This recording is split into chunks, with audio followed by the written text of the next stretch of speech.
momento a nossa atividade do dia de hoje com o tema Crise nas universidades sob a ótica dos trabalhadores. Para isso nós fizemos o convite aqui a 3 colegas nossos, companheiros na luta. Vou começar apresentando o Aníbal, que é do Sindicato dos Trabalhadores da USP. Ao meio, o nosso companheiro Oswaldo, que é do STU, Sindicato dos Trabalhadores da Unicamp. E também aqui o nosso companheiro Toninho, também do STU. O nosso companheiro Alberto, que é do Sintunesp, está a caminho, deve chegar daqui a alguns momentos, a gente vai aguardar. Nós vamos iniciar a atividade nesse momento, fazendo aqui um boletim do Sintunesp, com relação às nossas demandas que estão aqui. Nós levantamos uma série de questões com relação, e a mais polêmica é se a reitoria da Unesp vai cumprir o acordo firmado com o Sintunesp no final da greve de 2013, quando se comprometeu a conceder uma referência de 5% para todos, em agosto de 2014, como parte do processo de isonomia com a USP. A resposta que foi obtida foi a seguinte, através do professor Carlos Antônio Gameiro, que está respondendo pelo expediente da reitoria, é que os 5% não constam na folha de pagamento de agosto e provavelmente serão rediscutidos na próxima reunião do CRUESP, que vai ocorrer no próximo dia 28, quinta-feira. Em outras palavras, a reitoria da Unesp pensa em dar mais uma demonstração de que a palavra dos gestores da universidade não vale nada, que os compromissos e acordos não precisam ser cumpridos. Em função disso, nós estamos fazendo nesta atividade um repúdio a essa postura autoritária, a essa postura de falta de compromisso. Estamos trazendo também os nossos companheiros para esse debate. E também, como perspectiva de mostra aqui das palavras de vocês também, meus companheiros que aqui estão, é que o Fórum das 6 vai realizar no próximo dia 3 do 9 um grande ato unificado neste dia, tendo em vista toda esse movimento de desmobilização dos trabalhadores empreendidos por as reitorias e também pelo próprio governador, que está virando as costas para o problema. Então, em função disso, eu peço que nós possamos agora, nesse momento, ao iniciarmos o nosso debate, nós possamos colocar em prática todas as atividades que vocês têm feito. Eu já passei para vocês algumas atividades que nós temos feito aqui no Instituto de Artes, e os nossos próprios movimentos conjuntos que nós fizemos, como aquela do dia 14, nós fizemos a passeata da USP até o Palácio dos Bandeirantes, e sobre como isso tem impactado na opinião pública, com uma informação que chegou ontem à noite, que eles estão sendo convocados, os reitores, para uma reunião de emergência lá na CEFOP, que é a Comissão de Finanças e Orçamento da Assembleia Legislativa. Eles estão sendo convocados agora. Então eu espero que dessa vez eles não fujam. O senhor Isago, o senhor Tadeu e a senhora Marilza não se recusem a esse debate lá no CEFOP. E nesse dia dessa reunião, o Fórum das 6 não vai poder participar. É só com os reitores. Então, portanto, com isso eu passo a palavra para vocês. Eu gostaria que vocês fizessem um levantamento, fizessem uma palavra direcionando como é que está na universidade de vocês, os nossos companheiros. Nós estamos unidos nessa luta, e aqui também os teatros, também os docentes estão em greve. Por favor, a primeira palavra aqui, vou passar aqui então para o nosso companheiro. Então vai começar com o Aníbal. Então, por favor, tem o microfone na mesa, e esse aqui a gente vai deixar para o pessoal, ok? Bom dia, pessoal. Bom dia. Bom, eu acho que esse tema, acho que ele é fundamental para nós, tendo em vista, acho que todo um acúmulo que tanto vocês, companheiros da Unesp, os companheiros da Unicamp e nós pela USP, a gente já vem acompanhando a situação e tendo os reflexos da situação, inclusive desse momento atual. Acho que para pegar a questão da crise né, das universidades e nesse momento, vamos dizer assim, potencial na USP, né? Primeiro, acho que estava dando uma microfonia. Acho que a primeira coisa que a gente tem que apontar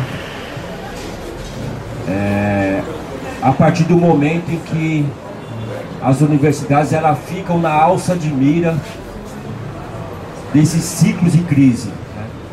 E aí acho que a gente tem que pegar um ponto de partida que foi no momento em que as universidades obtiveram, logo depois de uma greve histórica também, em 1988, quando inclusive entre as universidades, quem iniciou a greve foram os companheiros da Unicamp, e aí passou a ser uma greve das 3 universidades.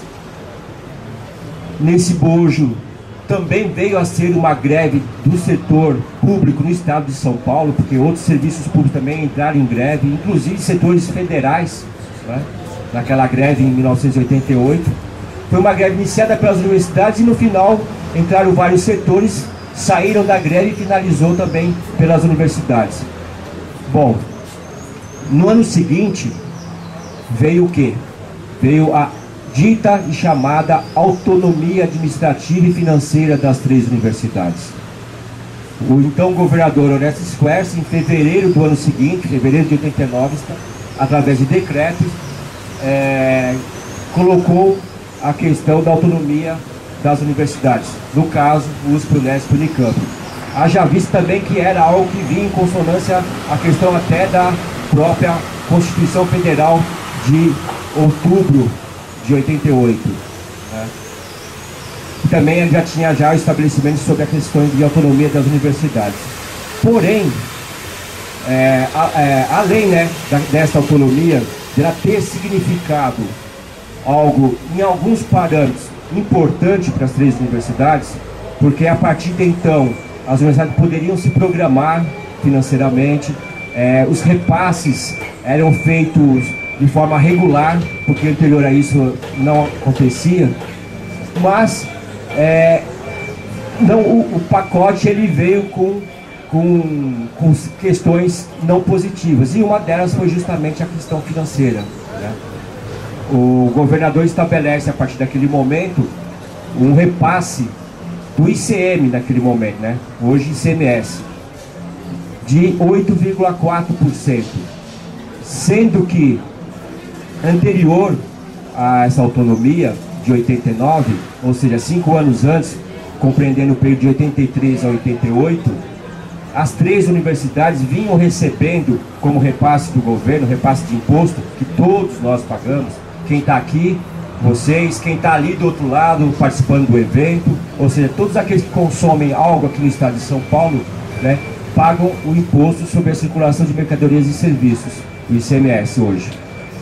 E as 3 universidades começam com um percentual já reduzido, tendo em vista que antes, como eu falei, 5 anos antes, esse repasse ele girava em torno de uma média de 11,6%, que era essa média que as entidades, aliás, as entidades não, mas os setores de professores, funcionários, até mesmo estudantes, mas essencialmente professores, fizeram esse levantamento, constataram que o repasse que vinha antes, as universidades, eram de 11,6%. Portanto, a gente percebe que a partir da questão da autonomia, a universidade ela já entra numa situação de que as crises financeiras, né, a situação que vivenciamos hoje, elas seriam algo colocado para as 3 universidades. A USP, por exemplo, desse repasse, que atualmente é 9,57%, ela fica com 5%. Vejam bem, começou com 8,4%, aumentou depois em 91 para 9%, e depois em 94 subiu para 9,57%, sendo que todo esse período a nossa reivindicação como bandeira de luta desde aquele momento vem sendo 11,6%. É importante destacar isso porque é uma questão que aí já fica colocado claramente que a sobrevivência das universidades ela passa essencialmente pelo ICMS, né, que é a maior fonte de recurso, independente das agências de fomento, né, mas é isso que a universidade ela tem para ser mantida e aí custear investimentos, salários, custeio, bom, tudo que a gente tem enquanto universidade pública. Agora, chegando aos dias de hoje, eu acho que é um detalhe que é importante lembrar, né? Que todas as vezes também que aconteceram esses aumentos no repasse, não foi obra e graça do Espírito Santo, não foi nenhuma ação dos reitores, né? Foi sempre a base de luta que nós, trabalhadores das três universidades, os estudantes e os professores sempre realizamos, indo para dentro da Assembleia Legislativa, ocupando a Assembleia Legislativa, defendendo aquelas emendas que propiciavam um aumento no repasse, mesmo não sendo aquele que a gente estava reivindicando, fazendo o trabalho dentro dos gabinetes, pressionando os parlamentares, lógico, e isso também, muitas vezes, nós fomos favorecidos pela disputa que ali existia, mas já há mais de 20 anos, podemos dizer assim, que a última vez foi em 94, já não conseguimos mais porque vemos aí o controle total, né, por parte do atual governo do Estado, do PSDB, o partido, que também a longa data também vem tendo maioria dentro da Assembleia Legislativa. É bom frisar isso porque aí nós podemos afirmar aqui que não só os reitores são responsáveis por essas crises, né? A USP passa por uma situação difícil hoje perante a Unesp e a Unicamp, mas em outros momentos, tanto a Unesp como a Unicamp também estouraram o seu orçamento com folha de pagamento em mais de 100%. Lembrando também que em 1994, quando foi a última vez que houve o aumento desse repasse, para 9,57, a USP também estava já à beira de uma crise financeira e só não entrou nela, de fato, por conta de ter ocorrido aquele aumento lá no percentual através da LDO, na Assembleia Legislativa, Lei de Diretriz Básicas, do percentual. E aí a USP escapou. Ou seja, reafirmando mais uma vez, essas crises elas já eram previsíveis desde o momento da autonomia. Como eu falei, um momento importante sim, mas com um grande prejuízo para a questão da manutenção das três universidades. Hoje, a bola da vez é a USP, vamos dizer assim. Nós andamos aí fazendo alguns levantamentos, eu acho que isso é importante, porque a gente pode clarificar um pouco a situação. Na nossa universidade, o Zago, nosso atual reitor, ele coloca enfaticamente a questão do vilão da crise, que seriam as contratações de funcionários, técnicos administrativos e seus salários, né? Isso vem fazendo, inclusive, antes mesmo, acho que é importante colocar isso, antes mesmo da campanha salarial. Logo após a sua posse, em 25 de janeiro passado, Zago já começou a fazer o alarido da crise financeira da universidade, né? Dizendo que tinha tomado conhecimento dessa crise, como se não tivesse feito parte da gestão passada, como o pró-reitor de pesquisa, né? E colocando de forma bem clara que o vilão da história eram os nossos salários. Pois bem, ele pega um dado que entre 2011 e 2013 houveram mais de 2.000 contratações na universidade, né? Sabemos que essas contratações sempre foram exigência do movimento, porque nós sabemos, lógico, da defasagem de recursos humanos dentro da universidade, seja da parte de professores, seja da parte de nós, técnicos administrativos. De fato, houveram essas contratações e necessitamos mais ainda, para sermos claros com relação a isso. Mesmo porque podemos pegar um outro dado aqui, que também exemplifica bem a situação. Diante de uma universidade, no caso da USP, também a Unesp e a Unicamp, que ao longo dessas duas últimas décadas cresceram muito, não só com criação de novos cursos, o aumento de vagas a cada vestibular, o aumento significativo, né, muito grande, de graduandos a cada final de ano, né? Ou seja, a universidade em si ela cresceu, não só abarcando aí um número maior de estudantes que ingressam no ensino superior público nas três universidades, mas como também no seu espaço físico, né? A Unesp se ampliou muito, a USP também se ampliou bastante, a Unicamp também aconteceu isso, porém, se nós formos observar o acompanhamento do crescimento, e aí é o dado que eu vou colocar, nós na USP, em 1989, nós éramos 17.100 17.735 funcionários. 17.735 em 1989. Pelo Anuário Estatístico da USP do ano passado, nós somos 17.451 funcionários. Ligeiramente menos do que em 89. Você vê que a universidade cresceu muito. Os professores que giravam em torno de 89, muito próximo de 5 mil, né? Hoje, também pelo Anuário Estatístico da USP de 2013, são 6.008 professores. Pois bem, isso fica claro que a proporção, né, professor-aluno ou funcionário-aluno, tá, ficou pesadíssima para nós. Ou seja, o ingresso de estudantes se elevou quase que 200%, uma elevação muito grande, enquanto se a gente for acompanhar aí o aumento de funcionários e de professores, muito pouco. Então, na verdade, o que a gente percebe é que está havendo já na universidade, na USP no caso, tá, um problema muito sério com relação a como a gente estabelecer dentro da universidade, proporcionar a atividade fim, que é a questão do ensino, da pesquisa, da extensão, do suporte de recursos humanos, frente a uma demanda crescente de estudantes na universidade, e como lidar com isso. Então, se nós formos perceber bem, a questão de contratações a qual o Zago se reporta num curto período de espaço, na verdade ela sequer foi suficiente a repor o que nós éramos em 89. Então, demonstra-se aí uma situação muito crítica para nós. Uma outra questão, que também é a forma como o Zago vem atacando, são os salários. Se nós formos observar o que nós conquistamos na gestão passada, e isso foi uma bandeira de luta durante muitos anos, né, e que inclusive conquistamos sem fazer luta, mas é óbvio, foi utilizado de uma forma hábil pelo reitor anterior, o Rodas, para manter uma forma de acalmar os ânimos dentro da universidade, né, a questão salarial. Nós conseguimos ter um avanço significativo dentro da nossa carreira, que inclusive estabeleceu patamares de piso salarial, como também era em 89.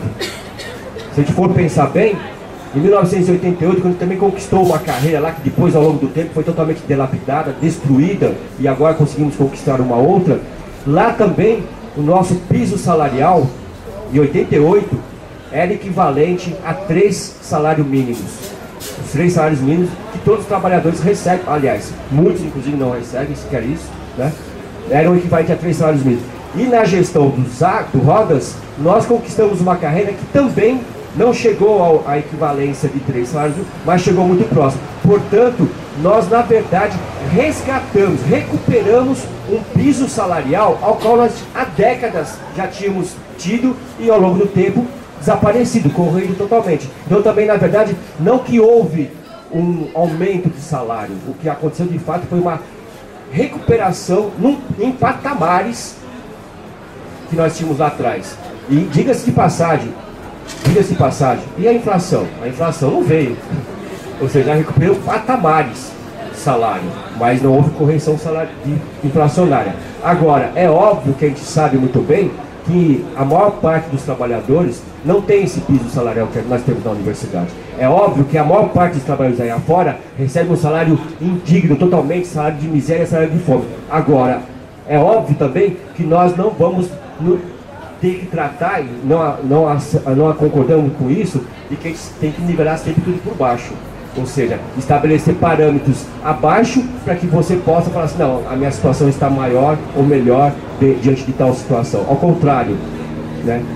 A nossa reivindicação, e a classe trabalhadora reivindica, que os salários mínimos, né, sejam equivalentes ao ICB do Diese, por exemplo. O ICB do Diese estabelece R$3.000 para mais do que isso, enquanto que o piso salarial na USP, em 2010, aliás, 2011, quando foi implementada a nossa carreira, estava girando em torno de R$1.630, né? Ou seja, infelizmente, nós vemos o companheiro Gilberto, que também é professor na rede pública, nós sabemos que um trabalhador na USP hoje, para cortar grama, ganha muito mais do que um professor na rede pública estadual como professor. Infelizmente, é uma realidade triste, né? É uma situação horrível para todos os educadores, mas o fato de termos um salário como esse, vamos dizer o seguinte: todos deveriam ter e muito mais do que esse salário. Bom, mas pegando novamente a questão da crise, eu acho que eu já até quase completei meus 12 minutos, mas só para finalizar, depois a gente retoma a discussão. O que houve de fato também na gestão passada, e isso aí acontece em todas as universidades, que são as administrações realizadas pelos reitores em suas sucessivas gestões, aí cada um trocando o assento da cadeira através de parece que uma dança das cadeiras, porque são sempre as mesmas pessoas comandando a universidade, as ações desses reitores de forma totalmente irresponsáveis. Não é de se negar que na USP, de fato, hoje é consumido mais do que 100% do orçamento com salário. Agora, não podemos esquecer das obras que o Rodas executou na universidade, obras milionárias, que nada tem a ver, inclusive, com as questões prioritárias para a universidade. Nós temos hoje uma construção de um anfiteatro de nível internacional, ao mesmo tempo que nós temos a Faculdade de Arquitetura e Urbanismo, Faculdade de Arquitetura, que quando chove entra água dentro. Então nós vemos que essas obras milionárias, elas nada tiveram relação direta com as questões de prioridade para a universidade. Ou seja, quando a gente tem um imóvel, se é que a gente consegue ter um dia um imóvel, eu pelo menos não tenho ainda, mas antes de você querer ter um bem a mais, acho que primeiro você vai tentar fazer a manutenção da sua casa, ou seja, sequer a manutenção devida da universidade foi feita, mas outras obras a realizaram, sem esquecer dos aluguéis que foram realizados, ou seja, muito dinheiro se gastou de forma irresponsável, só que isso não é dito, mas é dito que nossos salários, eles geraram essa crise.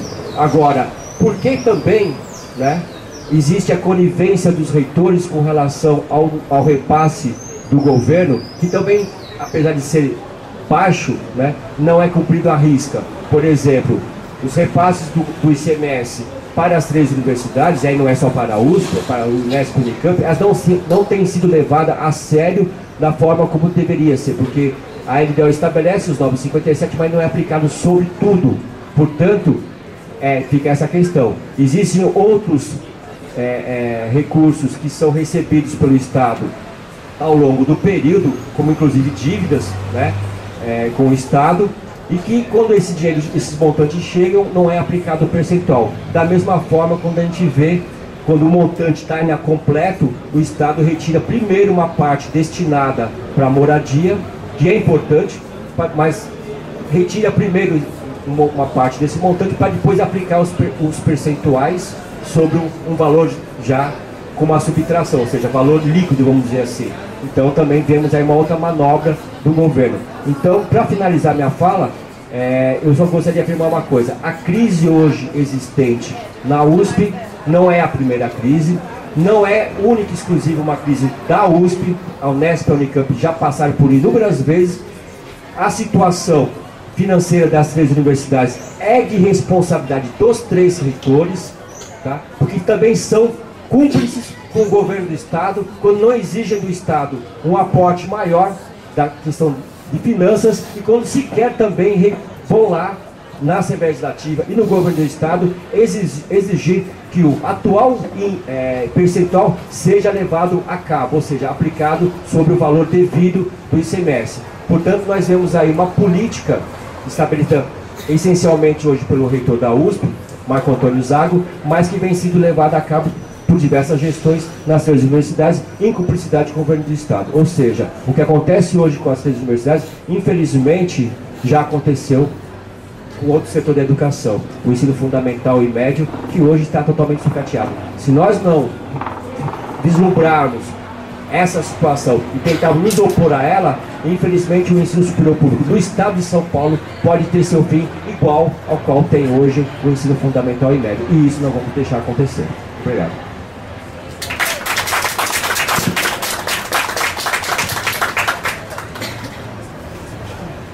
Bom, bom dia a todos e a todas. Bom dia. O Gilberto me apresentou, mas eu não sou da direção do sindicato, sou do comando de greve. Estive na direção do STU na gestão passada, que se findou agora em em março, mas estou no comando de greve, estou no comando de greve construindo a greve com os demais companheiros. Estava pensando naquela que estava passando os estudantes aqui, como a gente é figuras invisíveis na universidade, né? A importância de uma universidade, um debate tão importante como esse, no momento de greve, como as pessoas fingem não ver o que está acontecendo com o nosso movimento. Na Unicamp é idêntico, né? As pessoas parecem não perceber que o maior atingido, se passar um projeto como esse da USP, serão elas na universidade, ou seja, os estudantes e os usuários do serviço público. Eu vou pular uma parte da minha intervenção aqui, porque o Aníbal já precisou o que foi a greve da autonomia, que foi muito significativo e importante para a gente entender um pouco que situação que chega às universidades públicas hoje. Na Unicamp, nós temos uma coisa que a gente chama de dinastia de reitor. Durante quase 24 anos, o que se vê na Unicamp é o reitor elege o vice, o reitor elege o vice, o reitor elege o vice.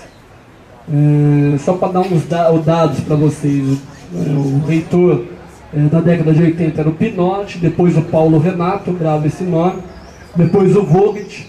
Aí houve uma quebra de não eleger o seu sucessor, foi a primeira vitória da oposição, a primeira e única na universidade, porque houve uma crise dos grupos na universidade e as entidades conseguiram emplacar um candidato, chamado Hermano, que rasgou o programa de governo na primeira semana após a sua posse. Depois foi eleito o Brito, com um vice chamado Tadeu. O Brito é o mesmo que está na FAPESP hoje. Ele ficou 2 anos como reitor na Unicamp, e o Tadeu, o seu vice, assumiu a reitoria da Unicamp. Isso em 2003, 2002, 2003. O Tadeu assume a universidade em 2004, 2005, né, se não me falha a memória, e passa o bastão ao seu sucessor, Fernando Costa. E se transforma na oposição do seu sucessor e volta à reitoria da Unicamp no ano passado, no ano retrasado, né, 2012, no início de 2012. Então o Tadeu, nosso atual reitor, já foi reitor da universidade, já foi vice-reitor, já foi pró-reitor na gestão anterior do Brito. Então é um cara que tem mais quilômetros rodados de reitoria, em termos de entender a engenharia da reitoria, do que muitos reitores que por lá passaram. E eu costumo dizer na Unicamp que o Tadeu, por esse conhecimento, é o reitor mais difícil a ser batido, porque ele procura dialogar, não com os grevistas, mas dialoga com aqueles que o elegeram. E na Unicamp, quem votou no reitor atual, ele teve 5.700 votos dos funcionários, do total de 7.000 eleitores que poderiam votar no reitor. A vitória dele se deu porque ele conseguiu derrotar o seu adversário com os votos dos funcionários técnicos administrativos. Perdeu no campo docente, mas ganhou entre os funcionários. Então essa é uma das dificuldades, inclusive, que eu vou colocar aqui posteriormente, da nossa greve que a gente enfrenta hoje na Unicamp. Quero colocar que depois da greve da autonomia, a Unicamp, o processo de desmonte, o ataque à universidade começa no período da década de 90. No período da década de 90, os reitores começam, primeiro, a findar os concursos públicos na universidade. Acho que vai ser muito parecido com o que o Aníbal disse aqui. Diminui a quantidade de concursos públicos, ou quase nenhum, meados da década de 90. Posteriormente, ele começa a enxugar as funções da universidade. O reitor Brito, quando foi eleito, ele colocou no seu programa que a universidade foi feita para os seus fins e não para os seus meios. Entendam fins, ensino e a pesquisa. O que é meio pode terceirizar tudo. Ou seja, funções como transporte, alimentação, área de saúde, setor administrativo, na sua praticidade, quase todo ele foi terceirizado. Terceirizado, quarteirizado, entregue a algumas empresas privadas, a segurança da universidade. esse também é um processo de ataque à universidade. Estou dizendo isso na década de 80, porque às vezes a gente fala, a universidade está em crise hoje, mas hoje eles estão pavimentando um projeto que eles começam no início da década de 90 com pequenas ações que são imperceptíveis aos nossos olhos. Porque quando a gente vê, por exemplo, o setor de jardinagem sendo terceirizado, a gente não se dá conta que isso lá na frente vai ter um efeito brutal em alguns setores que são importantes, também são importantes à universidade. E que também cumprem um papel que tem de enxugar o nosso quadro de carreira na universidade. Que também é um outro elemento. Na Unicamp, as funções, com o novo projeto de carreira, ele se enxugou mais de 20 funções. O que não é natural, né? Porque quando você vai enxugando funções, você vai também transferindo aos trabalhadores o papel de multifunções, né? O motorista pode ser o acionista pode ser o segurança da portaria, e assim vai. E na universidade esse cenário está colocado hoje para a gente. Fizemos um embate na década de 90 com relação a isso, mas infelizmente a gente foi derrotado ao longo do processo, né? E esse ataque veio violentamente, não só aqui, mas especificamente também nas universidades públicas federais. E por que eu cito as universidades públicas federais? Porque na década de 90, o reitor Paulo Renato da Unicamp virou ministro do MEC. E foi o período que houve a maior expansão das universidades privadas do país, com o governo Fernando Henrique Cardoso. O Paulo Renato se gabava disso, né? Porque estava levando a educação, segundo ele, de qualidade aos locais onde os pobres não tinham acesso. Ou seja, o projeto das federais paulatinamente veio chegando nas universidades públicas estaduais, com o dedo do ex-reitor da nossa universidade, que foi o Paulo Renato. Paralelo a isso, na década de 90, vocês vão ver algo bem similar com o que hoje acontece na USP. O Fernando Henrique Cardoso implementa seu programa de demissão voluntária para o Serviço Público Federal, que tentou ser implementado em São Paulo no mesmo período, na mesma década, mas que não foi aprovado, não me lembro agora por que cargas d'água, mas acabou não sendo aprovado aqui. Mas teve muitos companheiros nossos que embarcou achando que o programa de demissão voluntária ia ser implementado nas universidades, pediu demissão. Pelo menos lá na Unicamp teve vários companheiros que pediram demissão no programa de demissão voluntária da universidade, que foi um fracasso, né, do ponto de vista da ideia inicial que estava colocada. Nesse mesmo período tem um documento colocado também pelo ministro da Fazenda na época, Bresser Pereira, que mostra qual é o papel das universidades públicas no país, que é o que? Entregar a educação como mercadoria a ser vendida como produto de supermercado, empresa, etc, etc. Ou seja, entregar a educação aos tubarões que naquela época estavam entrando nas universidades públicas federais. Um documento interessante, eu posso até depois mandar para o Gilberto, para vocês darem uma lida, que tem muito a ver com o que está acontecendo com a gente hoje. Porque assim, se você pegar a expansão, por exemplo, de algumas universidades, expansão não, se você pegar a ampliação de algumas universidades que não são públicas, por exemplo, a rede Anhanguera no Brasil, ela fez uma parceria com uma rede norte-americana e estão expandindo um conglomerado de educação de nível superior no país, que vai bater muitas universidades privadas. E isso está entrando nas universidades públicas.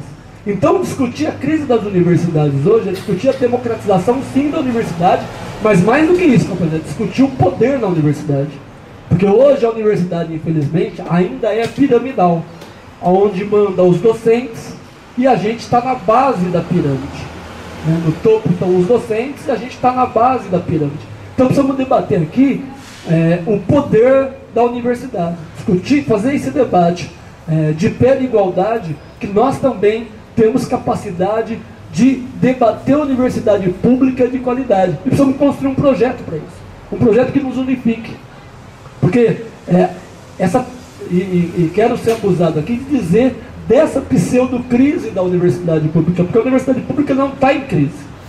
O que está em crise, na verdade, os reitores que estão entregando ponto a ponto as universidades públicas ao mercado, né? Porque a gente fica preocupado aqui, as universidades públicas serão privatizadas. Não é esse caminho que eles estão procurando, porque não interessa privatizar a universidade, mas interessa sim desonerar o Estado do seu papel de financiar a universidade pública. Portanto, quando se diz desonerar, significa entregar os hospitais universitários, como está acontecendo na USP, como tentaram fazer na Unicamp em 2004, 2005, como fez aqui na Unesp, em um hospital de Bauru, Botucatu, se eu não me engano, né? Mas também tem projeto de os estudantes começarem a pagar a universidade pública. Ou seja, pouco a pouco, e acho que um dos projetos que o Aníbal acho que não citou aqui, é entregar o financiamento estudantil, 50% para o Estado, 50% ficar por parte da universidade pública. O subsídio estudantil, né, não financiamento. Então 50% o Estado banca, 50% fica por parte da reitoria universitária. Então, assim, é uma lógica de desmonte paulatino. Que aponta aí a pseudocrise que os reitores colocaram. Na USP, o que o Rodas fez no seu último período de gestão foi um absurdo que o Aníbal colocou aqui em termos de construção de prédio, de aquisição desnecessária. Na Unicamp, o reitor da Unicamp comprou uma fazenda que o dono da fazenda era um dos grandes financiadores da campanha do PSDB. Então, olha como é que é a lógica da educação. Ou seja, a educação está para financiar, na verdade, a campanha dos candidatos do PSDB no estado de São Paulo. Lá em Campinas, a compra da fazenda, quando se descobriu isso, era para financiar a candidatura do prefeito do PSDB, cuja o seu vice ia ser um dos pró-reitores da Unicamp, e a gente descobriu isso e denunciou à imprensa, com verba da universidade. Então, parte ia para a compra da fazenda, parte ia para o financiamento da campanha do candidato a prefeito da nossa cidade, que perdeu, né? Que ganhou, que era uma aliança lá do PSDB com o atual prefeito que está lá. Mas o candidato a vice, que era o pró-reitor da Unicamp, a gente conseguiu derrubar ele, e ele se aposentou imediatamente. A gente nem sabe por que ele se aposentou, mas se aposentou. Estou colocando isso para vocês verem como assim, não é uma questão específica das universidades públicas, é uma política montada por parte do PSDB a nível federal, mas no campo estadual, né? Porque o mesmo governador do estado hoje, que está à frente dessa crise das universidades públicas, é o mesmo governador que estava em 2005, 2006 tentando entregar os hospitais universitários, né, para o setor privado, ou fazer a desvinculação dele das universidades públicas. Então é um projeto, e o projeto de pagamento da mensalidade também continua caminhando na Assembleia Legislativa. Então é uma batalha que a gente tem que dar aqui. E a gente entende, lá na Unicamp hoje, nós somos convencidos mais do que nunca, que a nossa greve hoje colocada não é uma greve simplesmente pelos 10% de reajuste salarial. Nós precisamos avançar nesse debate, nós precisamos começar a debater de fato como é que nós vamos fazer para defender de fato a universidade pública, democrática e gratuita e de qualidade, como a gente acredita. Para fazer esse debate, nós vamos começar a dialogar com quem se utiliza desse serviço público. Por isso que eu fiz a provocação para aqueles que se utilizam do serviço público. Porque se esses não entenderem que eles são os principais atingidos com o ataque à universidade pública, serão os principais, são os que mais sofrerão com essa política do governo do Estado. Aí, queria colocar duas coisas aí, até que julgo fundamental nesse período. O Aníbal colocou aqui da greve que os companheiros da USP conseguiram avançar no processo de carreira e recuperar algumas perdas que foram colocadas. Nós na Unicamp acompanhamos a greve unificada do Fórum, né, que foi essa greve que o Aníbal citou, e em 2011 imediatamente iniciamos uma greve pela isonomia salarial, que é o que vocês estão vivendo aqui hoje na Unesp. O reitor do período era o Fernando Costa. Nós iniciamos uma greve, ganhamos o sindicato em agosto de 2011. Em setembro de 2011 iniciamos uma greve independentemente do fórum, porque julgávamos naquele período que a isonomia era fundamental para a gente escancarar como é que era tratado os trabalhadores das 3 universidades que executam o mesmo trabalho nas universidades estaduais, e como o salário eram significativamente diferentes. Para vocês terem uma ideia, no piso do nível básico da carreira da Unicamp, a diferença com o piso da carreira da USP era quase 50%. No nível médio, 40 e pouco, no nível superior, 35%. E nós deflagramos uma greve. Fizemos uma greve em setembro, a greve iniciou no final de setembro, avançamos em outubro. O reitor imediatamente, da mesma forma que os companheiros da USP estão vivendo hoje, decretou o desconto de greve. Nós avançamos em outubro, avançamos em novembro e entramos em meados de dezembro com uma greve assim, significativamente representativa na universidade. E esses 2 meses o reitor descontando o salário dos companheiros em greve. Nós, em meados de dezembro, entendemos que nós não conseguiríamos avançar na greve pela isonomia, mas percebemos que aquela greve poderia sim derrotar o seu candidato na eleição do ano seguinte. O que acabou acontecendo, mas a gente não conseguiu emplacar uma candidatura que fizesse o debate no viés que a gente acreditava na defesa da universidade pública. Mas conseguimos colocar para aquele reitor naquele período, para o reitor atual, que ele colocasse na pauta a discussão das 30 horas no hospital universitário, a questão da isonomia salarial, a questão de outros benefícios que a gente chamava de isonomia, e conseguimos avançar numa mesa de negociação que está colocada até hoje. O reitor voltou atrás no acordo que fez com o sindicato naquele período. Hoje nós deflagramos a greve, fomos para a mesa de negociação e fizemos mais ou menos o movimento que vocês fizeram. Quando fomos para a mesa de negociação, o reitor retirou a questão da isonomia, colou a questão da isonomia, a questão do final da greve, e voltou atrás do que ele tinha prometido, que era dar 3 referências a todos os trabalhadores, além de mais uma para quem estava no piso da carreira. Hoje ele está oferecendo uma referência apenas para quem está no piso da carreira, ou seja, tudo que a gente havia conquistado, ele recuou, colocando na mesa de negociação. A nossa greve continua pelos 10%, pela questão da isonomia, mas mais do que nunca, nós entendemos que agora é hora de fazer uma greve em defesa da universidade pública, democrática e gratuita, porque senão nós vamos ter um desmantelamento paulatino da universidade e não vamos ter, daqui uns 4, 5 anos no máximo, nós não vamos ter muitos companheiros concursados na universidade para defender a universidade da forma que é. 4, 5 anos eu estou dando de barato, porque assim, se passar o que está no Conselho Universitário da USP dessa semana, que é o programa de demissão voluntária, a questão do desmantelamento do hospital universitário, isso evidentemente no ano que vem vai vir para a Unicamp, no ano seguinte vai vir para a Unesp, ou vice-versa, porque a política é mesmo, é só o Alckmin bater o martelo. E é incrível para a gente, para concluir, como a gente ainda não consegue arranhar a imagem desse candidato a governo do estado, porque assim, o Alckmin só está esperando ganhar a eleição para poder fazer com que essa política se concretize e se efetive de vez nas 3 universidades públicas. Então, acho que a tarefa nossa, estou convencido que a tarefa nossa, mais do que nunca, começar a debater aqui a unidade de fato das 3 categorias, das 3 universidades, e a gente começar a construir campanhas simbólicas em defesa da universidade, que a gente avance os muros da universidade, a gente passa na rua, dialogando com a população, fazendo um debate, apontando para a população o seguinte: a universidade é um patrimônio dos trabalhadores, e nós temos que defender com unhas e dentes. Obrigado.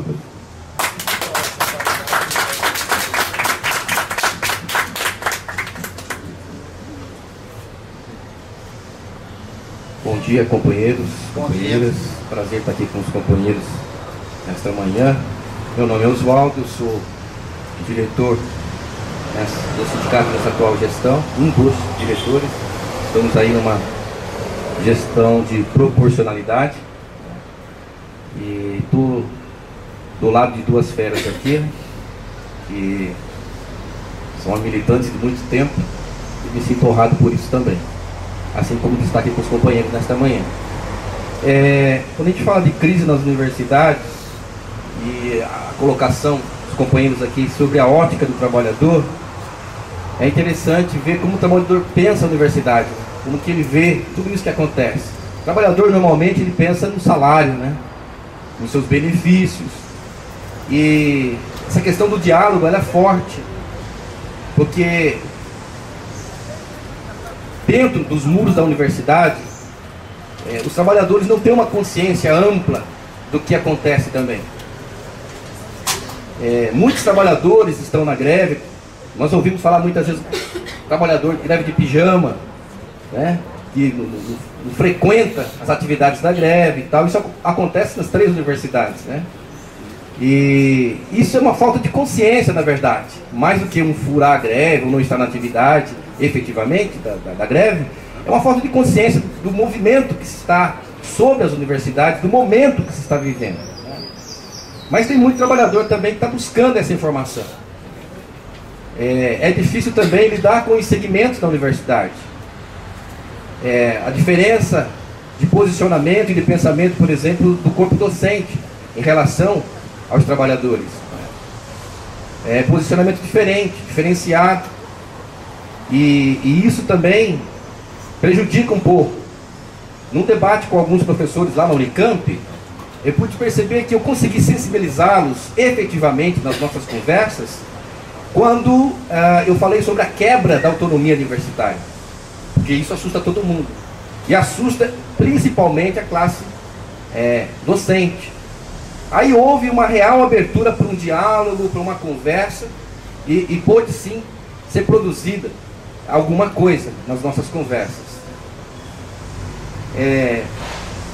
A gente pensa na universidade e olha que realmente, no relato dos companheiros aqui, que são precisos, que elas cresceram realmente.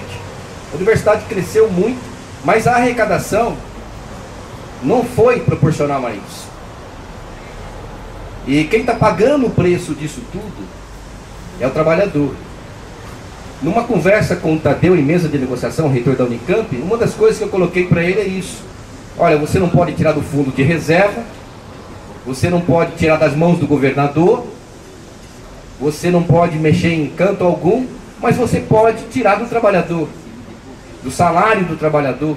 Então é o trabalhador que vai pagar essa conta. Foi o que eu perguntei para ele, porque isso incomoda.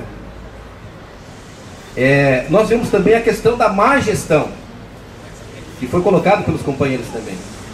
A crise na universidade não é culpa do trabalhador, como já está posto para a mídia e para a sociedade aí fora. Que a culpa disso tudo é a folha de pagamento na USP, é a folha de pagamento na Unicamp, porque na Unicamp se prega o quê? Já que a USP é exemplo para tudo, se prega também que se a Unicamp seguir nos moldes da USP, ela também vai se quebrar lá na frente. Porque a USP está quebrada porque fez isso com os trabalhadores. E isso a gente sabe que não é verdade. Mas é isso que está posto para a mídia, é isso que está posto na comunidade universitária, nos três segmentos, nas 3 universidades. E isso não é verdade. E isso é complicado, porque a população compra isso. Essa má gestão se dá, a gente sabe na verdade, por quem gerencia, por quem cuida, na verdade, por quem trabalha por nós, que são os reitores. E aí nós pensamos, por que os reitores, ao invés de dizer que vai dar 0 para a gente, eles não vão pegar lá os quase mais de 2 bilhões que está com o Geraldo Alckmin, que ele não repassou para a gente? Por quê? É uma pergunta. Por que as universidades têm caixa de reserva? Para momentos de a suposta crise, usar. A Unicamp tem 1 bilhão e 300 milhões em caixa de reserva. Esse dinheiro não está no colchão, ele está aplicado, ele está rendendo juros. Se ele pegasse o valor para reajuste salarial, nem iria arranhar esse 1 bilhão e 300 milhões que está lá. Mas ele vai dizer para mim que se ele me der o reajuste para nós, trabalhadores, ele vai comprometer, ele vai quebrar a universidade. Isso não é verdade. Por que a Unicamp compra uma fazenda de 157 milhões da noite para o dia, né, sem necessidade, e não tem condições de reajustar o salário dos trabalhadores? Por que ela faz isso? Ela tem um campo em Paulínia e tem condições de fazer gestão junto à cidade de Paulínia e conseguir terra sem comprar. Tem proposto pela cidade de Jundiaí terra gratuita para ela colocar um campo, e ela vai comprar a fazenda argentina, que parte dela é tombamento histórico, patrimonial, que ela não vai poder usar.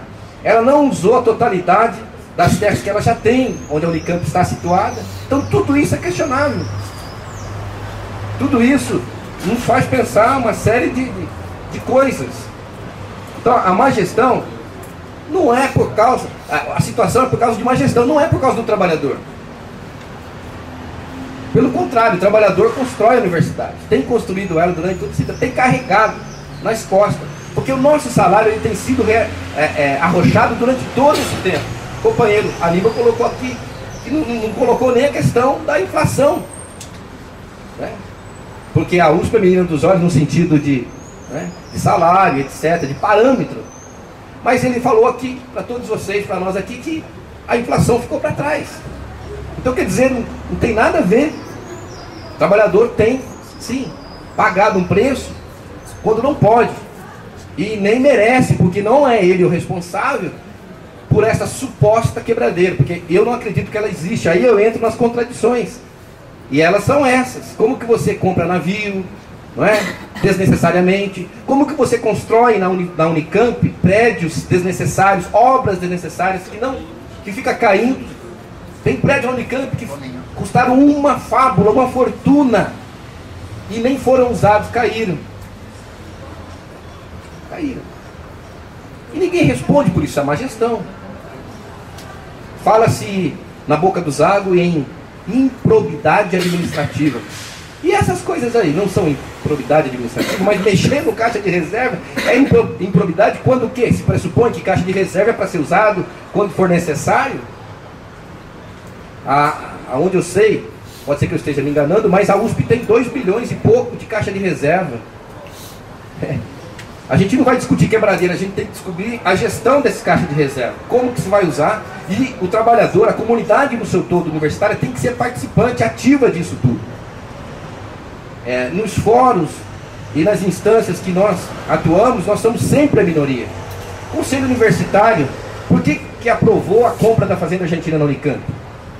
Nós temos representatividade lá no Conselho Universitário, mas não é suficiente para virar mesa, para dizer, não, a gente não vai comprar. A gente tem aí 5 mil votos dados ao Tadeu, mas esses 5 mil votos que foram dados ao Tadeu não efetivou ele definitivamente ali como reitor da Unicamp. Quem fez isso foi o governador do estado. Ele que assinou. Ele que disse, você pode ser reitor da Unicamp. Então a gente não vota de verdade para os gestores da universidade. E ainda temos que responder, não é? Pelas suas ingerências. Temos que responder por elas. Não é verdade? É essa a situação real. É essa a situação que nós não elegemos. E pior, nós não temos representantes nossos nessa gestão. Não tem nenhum trabalhador, reitor, você conhece? Eu não conheço. Aí eu estou sendo abusado, como diz o Toninho. E em um dos nossos debates lá, nós falamos até isso, o Toninho falou isso. Nós deveríamos ter um reitor trabalhador. Porque a gente tem gente capacitada. Porque como o Aníbal disse, nós somos nivelados por baixo. Parece que a gente não tem capacidade de gestão.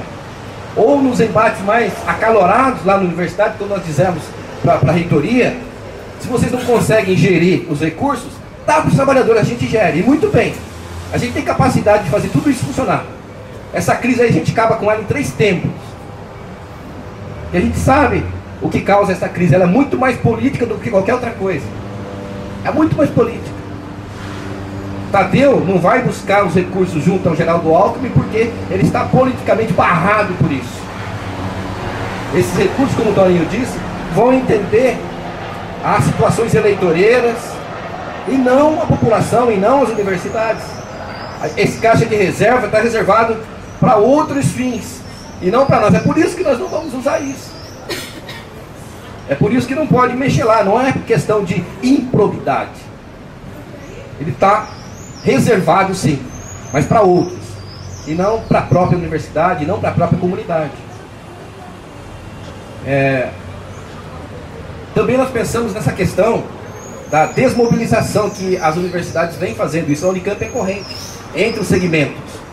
Enquanto eles minam a nossa unidade, há uma dificuldade de se unir com professores, alunos, trabalhadores. Isso é trabalhado pelos gestores. Nossa greve na Unicamp não é mais unificada, porque, como vocês sabem, a do Unicamp teve a pachorra de fazer uma proposta para o reitor, de fazer um péssimo acordo com o reitor, que até inclusive para nós negociarmos aquilo que de fato pode ser algum ganho para nós agora, é complicado. Que há uma questão política aí também. E os docentes não vão admitir que nós sejamos capazes de fazer um acordo melhor do que o deles.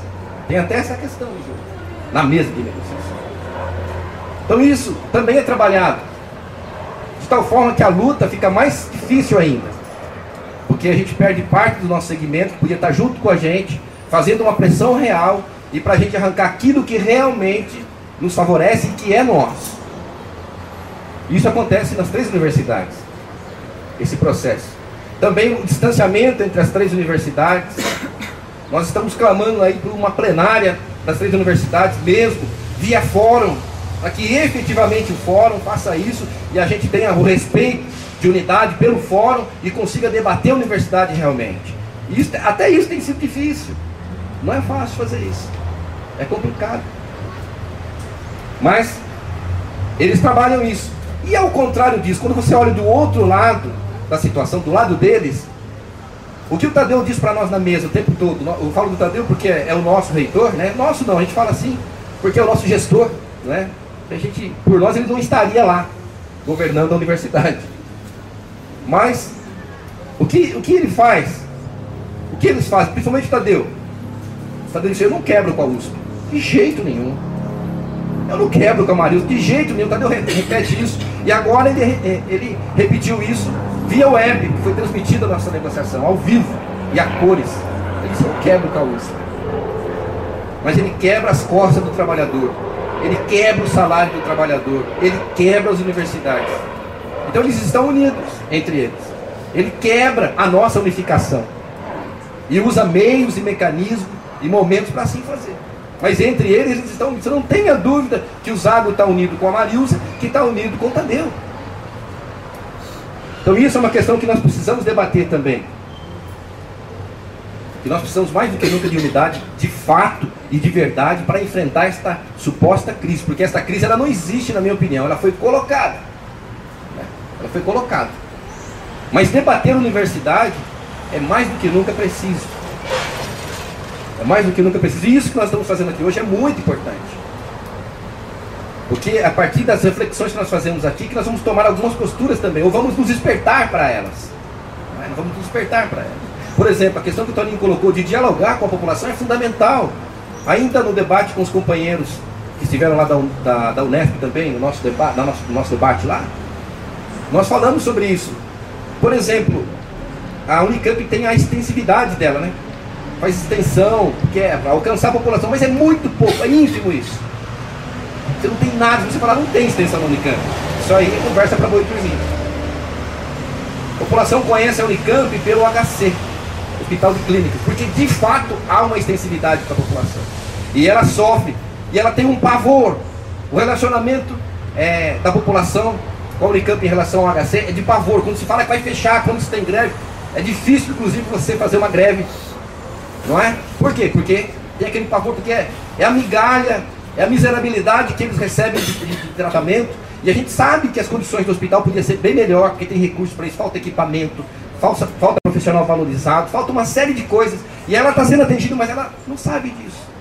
Agora a gente precisa dialogar cada vez mais com a população.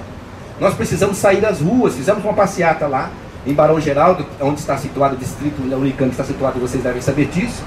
E entregamos cartas para a população, falamos com a população, estamos num embate nesse sentido também, de mostrar, como o Toninho mostrou aqui, de quem que é a universidade na verdade. É da população, é patrimônio público, é dela. O dinheiro também é dela, a ICMS, ela paga todo dia pela universidade e nem sabe disso.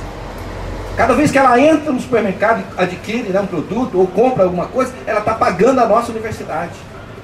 Ela, pior, pouco usa dela. Como eu falei na questão estrita do HC, pouco usa, porque nós sabemos que é difícil para os nossos filhos que estudam em escola pública ingressar, por exemplo, numa Unicamp, numa USP. É difícil. Ele já chega lá sem condições de concorrer. Hoje, as crianças, desculpem os companheiros da educação pública aí, mas a gente tem visto isso. As crianças saem, os jovens saem das escolas não sabendo fazer uma redação direito, não sabendo escrever direito. Como é que ele vai competir com o pessoal que estuda no Notre Dame, em colégios particulares que vem com uma capacidade forte? Chega lá no vestibular, ele está fora, automaticamente não entra. Alguns que lutam muito é que conseguem entrar, é só fazer a estatística, você vai ver. Então a população também sofre nesse sentido. São debates e tantos outros que nós devemos fazer com a população. E mostrar para ela que a universidade é dela. Isso que a gente coloca como bandeira, a universidade é pública, gratuita, de qualidade. Eu acredito que ela tem qualidade, eu acredito que ela é gratuita, e ela ainda é pública. Se a gente continuar lutando, ainda ela vai continuar sendo pública. Mas a acessibilidade da universidade ainda é um problema. Nem todos têm acesso a ela. E um meio de a gente mudar isso é a gente continuar lutando, é a gente esclarecendo a população, é a gente dizendo, olha, isso aqui é seu e você não pode usar. É como eu cheguei a brincar num dos nossos debates lá com os companheiros que estavam lá, é como aquele garotinho diante, né, da vitrine de guloseimas ali deliciosas, maravilhosas para ele degustar, experimentar, mas ele fica só olhando, porque ele não consegue e nem tem condições de adquiri-las. A população, em relação às universidades, muitas vezes está assim. Poucas pessoas conseguem usufruir dessas comunidades de conhecimento, de excelência, que elas são e assim são vistas, né, dentro e fora do nosso país. Muito pouco. Eu gostaria de estudar na Unicamp, só trabalho há quase 30 anos, mas não consegui estudar na universidade. Ainda para esse reitor, uma das coisas que eu colocava para ele, porque o trabalhador tem tanta dificuldade para a universidade ser para ele, como acontece, por exemplo, numa PUC, onde alguém que trabalha lá tem os cursos para que ele possa fazer, ele tem direito. Na Unicamp não acontece isso. Na USP não acontece isso, na Unesp não acontece isso, até onde eu sei. Se eu estiver me enganando, os companheiros podem me corrigir. Mas a gente não tem, quer dizer, nós que estamos lá dentro construindo não temos muito pouco acesso a tudo isso. Então são debates que valem a pena ser tirados, retomados. Eu creio que já foram falados, foi falado sobre isso, já foram tomados debates assim, mas que valem a pena serem lembrados. E nós não podemos nos acomodar, porque se a universidade, assim como nós colocamos agora, ainda ela tem as suas dificuldades, ela corre agora um risco de não mais existir. Não mais. O futuro dos nossos filhos, dos nossos netos, está agora colocado em xeque, em risco. Porque do jeito que vem essa política avassaladora, a Unicamp totalmente preparada, porque ela está bem terceirizada, o quadro de terceirização que não existe na USP, é uma realidade forte na Unicamp. Ela está preparada, então. O HC está preparado também para ser entregue. Ele não foi entregue agora por causa de uma questão política desse reitor que entrou, mas está preparado, tudo prontinho. E isso é uma realidade. Então esse patrimônio todo vai ser entregue, vai ser dado para ser explorado, que é pior, e com fins mercadológicos, que é isso que quer, né? O que tem valor lá na Unicamp não são as pesquisas que ajudam a população, que de fato são extensivas. É a pesquisa mercadológica, é aquela que cresce os olhos, é nela que está a menina dos olhos dos gestores. Isso nós não queremos, por isso nós vamos continuar lutando. A nossa luta, realmente, para concluir, como o Toninho disse, vai para além da questão do salário, da questão do reajuste. Ela vai para uma luta de embate forte, até a morte, se for necessário, pela defesa da universidade. É isso, companheiro. Muito obrigado.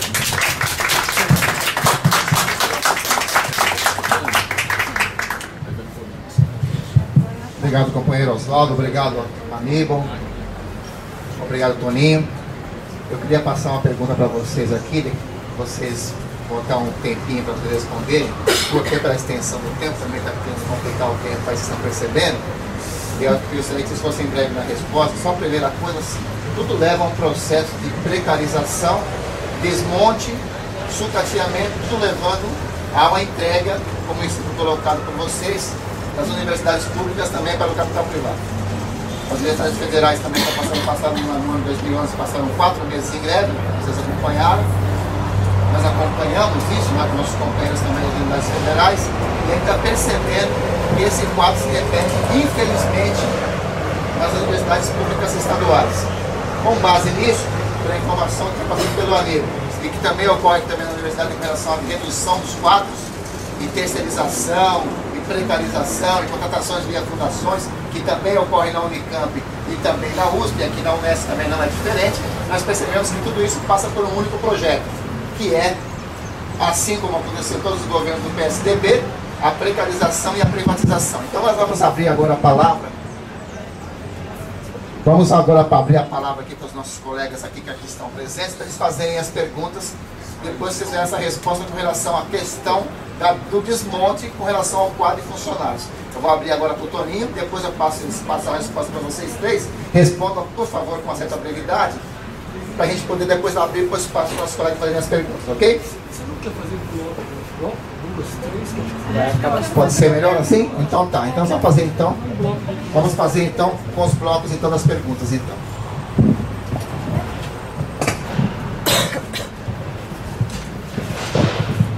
Oi, bom dia. Ontem a gente estava discutindo aqui na Assembleia sobre aquela liminar que a reitoria da USP tentou fazer no dia do trancaço que teve na USP, dia 20. Então eu queria que o colega da USP, se ele pudesse, fizesse um relato breve assim, de como foi essa liminar, como isso foi recebido, qual o resultado, como é que vai ser essa reunião de negociação que a gente viu no site da USP, do Sintusp. E dos colegas da Unicamp, eu queria que um deles citou que há uma tentativa de fazer uma plenária com as 3 universidades e tal, e isso não está indo para frente. Eu queria que, se vocês pudessem, fizessem um relato de como isso aconteceu, qual é o histórico disso, o que a gente poderia fazer para que isso se realizasse. Mais uma daqui, pessoal, mais uma. Fazer direto? Ele falar que vai fazer o bloco, aí depois vocês respondem. Então, por favor, Clarissa.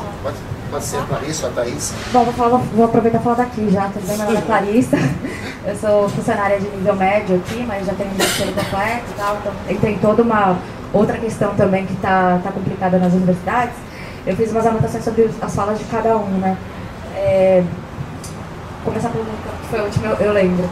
Em relação à questão dos hospitais universitários, a gente já sofreu um grande problema que o nosso hospital universitário de Botucatu já foi efetivada a passagem para a Secretaria de Saúde. É bem recente, isso foi inclusive, se não me engano, foi efetivado durante agora o movimento de greve. Então foi bem complicada essa questão. Em relação a... Vou pegar de uma coisa.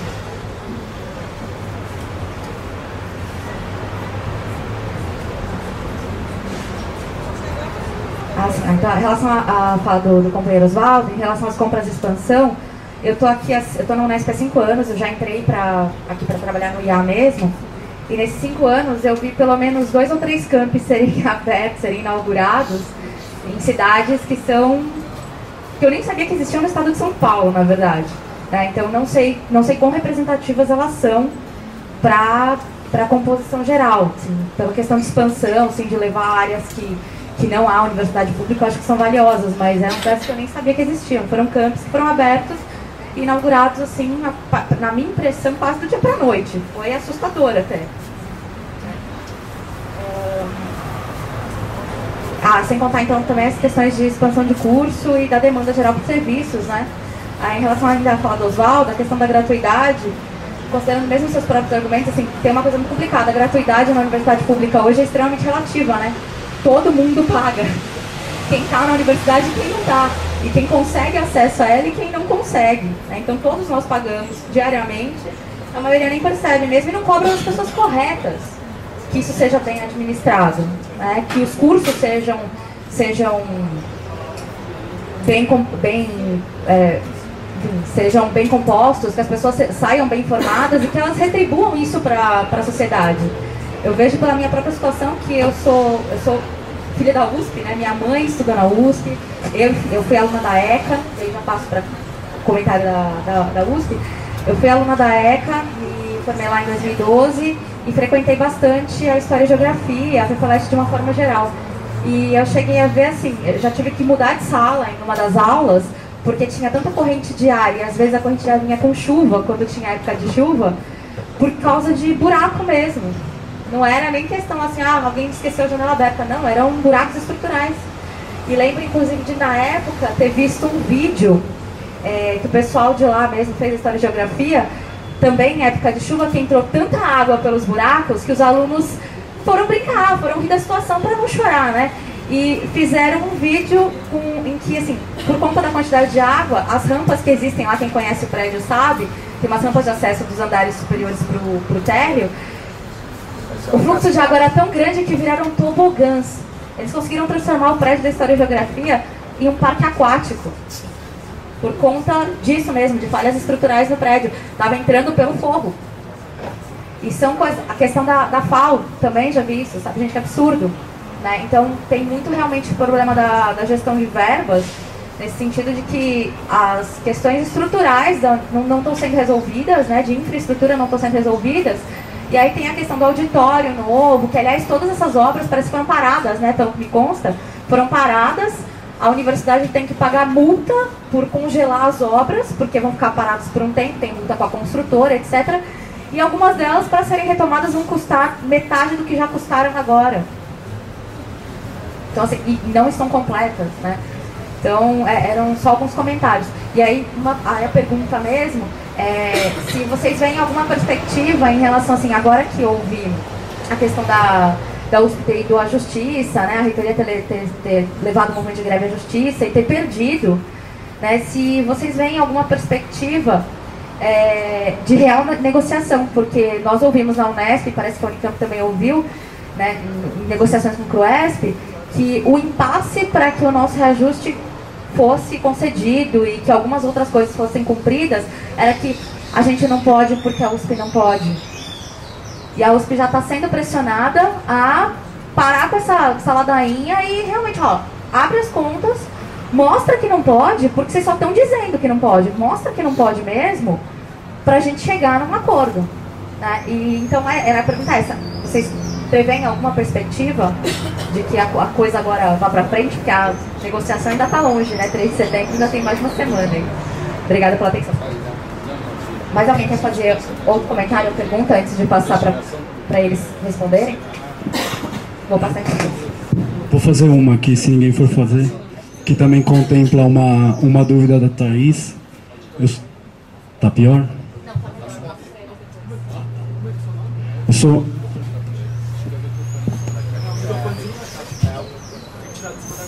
Alô? Eu sou o Guilherme, aqui também do Instituto de Artes, servidor, e a minha questão talvez possa se desdobrar em duas, e eu pensei nisso a partir da fala do companheiro Toninho sobre a estrutura de poder na universidade, a qual é piramidal, segundo ele mesmo colocou. E daí a primeira seria com relação à paridade nas eleições e nos órgãos colegiados, que aqui na Unesp pelo menos a gente não tem. Existe uma divisão desigual de 70, 15, 15, e que seria fundamental para a gente poder colocar democraticamente as questões relativas à universidade. Então, não existe a democracia aqui dentro já nesse aspecto. E o segundo ponto também, dizendo respeito à estrutura de poder, seria se há possibilidade, isso eu ouvia bastante enquanto estudante da USP, de se colocar como bandeira diretas já para reitor. se isso é possível e como isso se dá na Unicamp.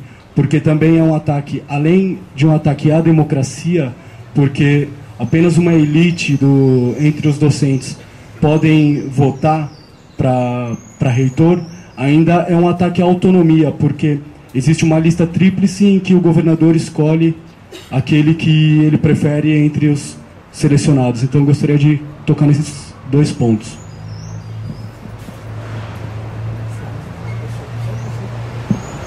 Vou nessa aí, Aníbal. 5 minutinhos? Sim. Acho que 5. Vou começar numa pergunta que eu não complementei na minha fala aqui, sobre a greve de 2011, que a gente teve o desconto de salário. E, assim, nós não recebemos daquele reitor a devolução do dinheiro. O sindicato fez uma campanha, correu atrás de sindicatos parceiros e o sindicato bancou o salário dos companheiros. Nós só fomos rever o salário dos companheiros no mês de abril, né, Oswaldo? Abril do ano seguinte, que o reitor posterior ganhou e fez um acordo com o sindicato e ele devolveu o salário dos trabalhadores. Vou começar a falar do Guilherme, que acho que é mais fácil responder. Eu acredito na lógica da paridade, eu defendo, e eu acho que é uma bandeira que a gente tem que repor como bandeira de reivindicação junto ao CRUESP, junto aos reitores das universidades, mas acho que mais que isso, nós precisamos fazer, dentro da universidade, primeiro, identificar quem de fato é parceiro no campo docente para fazer esse debate na universidade. Porque assim, a sensação que eu tenho é que parte dos docentes estão convencidos por esse projeto que hoje vigora nas universidades, que vai vigorar. Estão convencidos.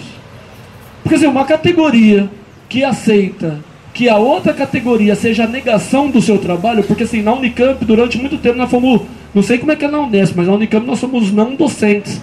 Nós somos a negação de uma outra categoria.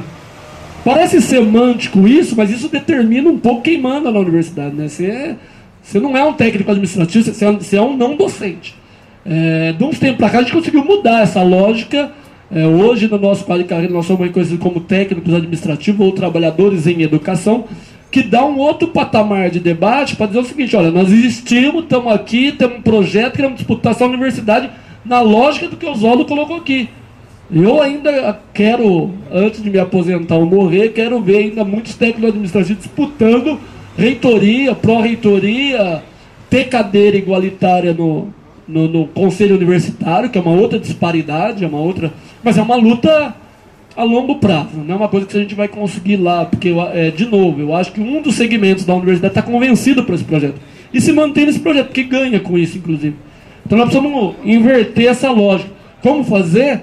Começando campanhas entre nós que denunciem essa situação. Eu não sei na USP, acho que na USP o Aníbal pode falar, mas na Unicamp, o Estatuto da Unicamp tem decretos do AI-5, da ditadura militar. Olha como é louco. E agora eles vão mexer no Estatuto da Unicamp. Esse novo reitor quer fazer um debate para mexer no Estatuto da Universidade. Isso demonstra também da onde vem a universidade, qual é a sua lógica de construção, que nós precisamos derrubar. Então, acho que a gente tem que começar a fazer debates como esse, pequenos, mas começar a denunciar essa situação, né? Que eu acho que isso escancara o que é a universidade para quem não está dentro dela e abre a cabeça de quem trabalha dentro da universidade e não sabe nem o que se passa na sua história, no seu cotidiano e como se mantém a lógica de poder piramidal que eu citei aqui. E ver quem é parceiro no campo docente. Clarice, assim, eu estava conversando com o Aníbal aqui, acho que o que a juíza está fazendo é uma pegadinha com os companheiros da USP. Assim. Não tenho muita expectativa que ela vai conseguir resolver o problema do reajuste salarial. Para mim, o que ela quer é acabar com a greve dos companheiros do Sintusp. E aí bota um bode na sala do tipo, por exemplo, devolva o salário e senta para negociar. Então, se ela fizer que nem o Lula fez com os federais, não sei se você sabe, nas federais foi a justiça, né? Foi no Lula, não foi na Dilma, né? Foi no Lula. E aí o acordo foi, paga o reajuste, não pode ser 0. Pode ser 0,001, não é 0%, então volta a trabalhar. Se não voltar, eu implemento a multa. Eu desconto, implemento a multa, demito e a vida segue. Acho que na USP nós estamos correndo o risco de acontecer a mesma coisa.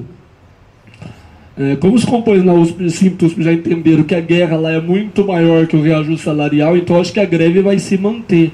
Porque é esse debate que nós estamos falando com vocês. A nossa greve hoje, ela entra no novo patamar, que não é os 10%.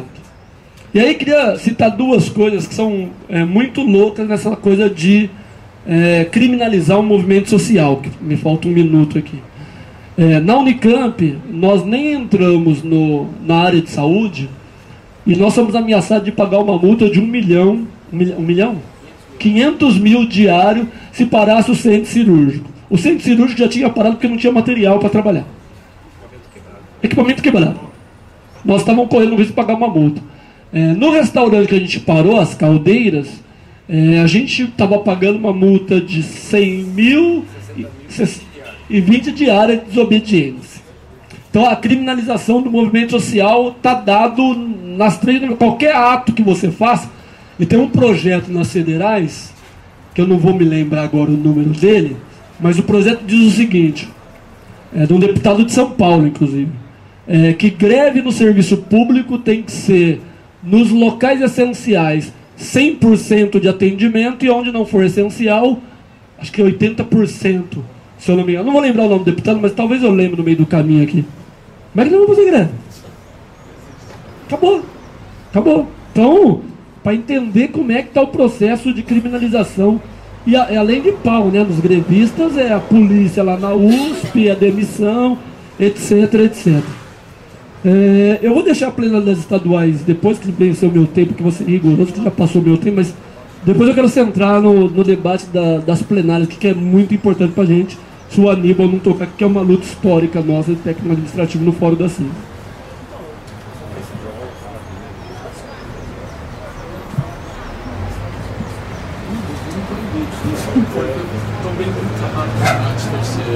Vamos lá, Pris. Som. Alô. Deu, acho que deu agora. Bom, pessoal, eu não sei se eu entendi a pergunta certa sobre a questão do quadro de funcionários, que você que fez, né? Quem falou de funcionários, contratações? Tá, desculpa, foi o Gilberto. Bom, nós temos hoje na universidade algo em torno de 4 mil trabalhadores terceirizados, né? E como eu falei, segundo o anuário estatístico da USP do ano passado, 17.451 funcionários. Nós estamos sob ameaça com relação a isso, né? Porque a partir do momento que o Zago vem com a questão do desmonte da universidade, o que o Toninho colocou muito bem na fala dele, que inclusive tira a extensão também, porque é a parte de saúde, você tem lá o HU, o HRAC, o pessoal do Centro de Saúde Escola Butantan.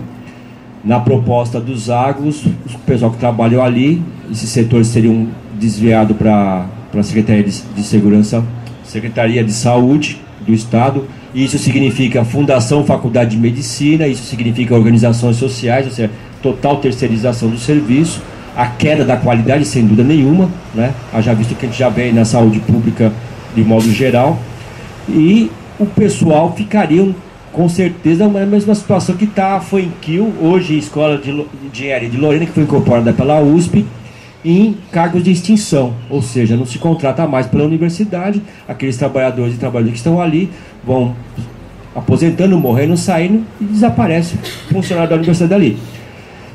Se formos somar tudo esse contingente, dá em torno de 2.500 funcionários. Só para vocês terem ideia, 1.800 só no HU. Só no HU, tá? A questão das expansões, aí eu vou pegar a questão da IASH, né, que foi citada aqui, o crescimento das universidades. O governo do estado faz embriaga a todos nós, principalmente, né, até mesmo gente da universidade, né, mas principalmente gente fora. Quando foi criada a USP Leste, a IASH, que tem todo esse problema da contaminação, de responsabilidade tanto do governador e dos reitores da universidade, desde do projeto de construção, venderam a ideia de que a IASH seria para atender a demanda da Zona Oeste. Aí eu pergunto... exatamente, da Zona Leste. Aí eu pergunto, o ingresso na universidade é com comprovante de residência ou é pelo Porque foi vendida essa ideia, cara. Ah, não, é para atender a demanda da região. Ué, então não precisa de FUVEST, vai lá, apresenta o seu certificado comprovante de residência que mora na região e ingressa. Porra, caramba. E foi feito em quem? Em campanha eleitoral. De quem? Do governo que aí está. No momento da inauguração, tá? Lá não tinha um centro de... Aliás, nem existe hoje, porque está interditado, mas lá não existia lá um centro de prática esportiva, mas tinha um heliporto para descer o governador e as autoridades para... Porra, caramba, precisa dizer algo mais? E aí é essa a questão, né? A gente tem que acumular essas informações, a gente tem que se apropriar delas, tá? E expandir ela entre nós e levar para fora para quem não está dentro da universidade. Porque isso daqui, de fato, se for levar a regra, não é público. Se for levar a regra, não é pública, a universidade não é pública de fato. Se for levar a regra, a gente luta para que ela seja de fato uma universidade democrática, que ela seja uma universidade pública, tá? Com qualidade, laica, tá? Porque até isso já não, o Estado está deixando de ser laico já, se for pensar bem, né? As práticas estão postas aí. E aí, entrando na questão já de democracia da universidade, né? Não é só a eleição direta para reitor, não. É mudar a estrutura da universidade. Porque se a gente não derrubar essa estrutura vigente, não adianta a gente eleger reitor. Ou fora um, porque vai entrar outro que vai continuar dentro da mesma lógica, né? Ou seja, derrubar a atual estrutura da universidade, tá? Ou seja, quando a gente fala de uma constituinte livre e soberana nas universidades, ela tem que carregar todos esses elementos, né? De abertura de participação de todos que estão dentro da universidade e de quem está fora. Eu digo quem está fora é os setores organizados de movimento social, porque eles financiam a universidade. Então tem que estar dentro também. E a questão do processo como se dá. E aí só tem uma ligeira diferença entre os companheiros da Unicamp, talvez da Unesp também, eu acredito, não tenho certeza. Lógico, e também entre nós na USP, entre professor e estudante, porque professor e estudante na USP também estão com a posição da paridade. Nós defendemos trabalhadores da USP. Lógico, professores também são trabalhadores, não se entende como tal, né? Não se reconhece, né? Mas nós defendemos cada cabeça um voto, ou seja, o sufrágio universal. Ou seja, todo mundo tem direito ao voto. Não tem a questão da paridade, porque aí vai ter que equiparar o meu peso do meu voto, porque é 17 mil, com 6 mil professores, com mais de 90 mil estudantes, tem que criar uma regrinha aí. Nossa proposta é cada cabeça um voto. Eu acho que a última questão que sobrou foi a questão do TRT, né? Não sei se eu estou pulando alguma pergunta que foi feita. Bom, tem tudo isso que mesmo que o Toninho colocou, certo? Não dá para ter ilusão nenhuma.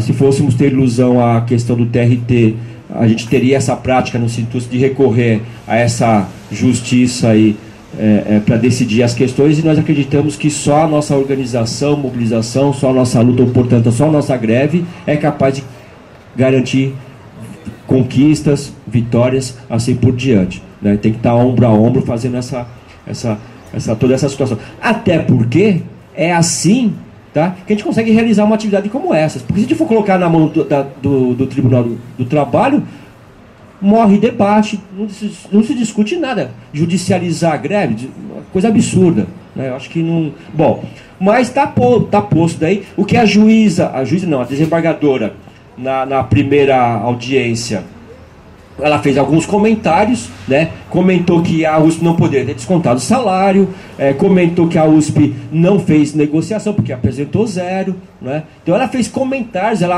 no comentário é lógico, ela se posicionou contrário a isso, mas foi apenas uma expressão dela com relação a isso. Não bateu martelo em nada, e se bater martelo, pode se bater martelo, com certeza, com a ótica que o Toninho colocou, que eu não discordo mesmo, tá? Eu não discordo. Para mim, o que vai acontecer hoje, vai entrar um bode na sala. E o bode na sala, com certeza, é para empantanar o nosso lado, não tenho dúvida, tá? Não tenho dúvida. E ela foi clara também.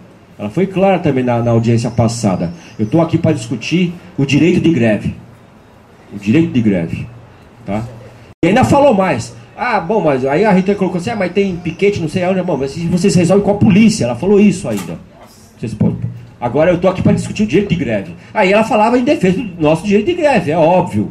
Ela falava, tá? Mas ela falou, ela não decidiu nada. A audiência de hoje nem é com ela, é com outro desembargador e mais uma desembargadora. Que eles têm um núcleo lá que tratam da questão de conflitos, da questão da greve, tal. Então vai ser com outros desembargadores. Que pode ter a mesma ideia do que ela ou não sei, tá? E depois a coisa retoma tudo para ela novamente. Então eu entendo que nessa questão hoje vai entrar um bode na sala, a USP vai continuar falando que tem os piquetes, e tem que ter piquete mesmo, porque nós decidimos que vamos manter nossos piquetes, tá? É lógico que a gente não vai ficar, a gente vai ficar agora meio que alternando. Hoje onde está piquetado vai ser a reitoria, tá? Hoje que está piquetado é a reitoria, porque no final de semana a força policial foi lá e tirou o pessoal do nosso acampamento. Hoje é o piquete lá. Amanhã já cantou a bola, amanhã vai ser da administração central, tá? Porque hoje os caras estavam sabendo que os caras estavam se organizando, os fura-greve e tal, pressionando também os trabalhadores que estão em greve, para se encontrar a partir das 8 horas da manhã, para em bloco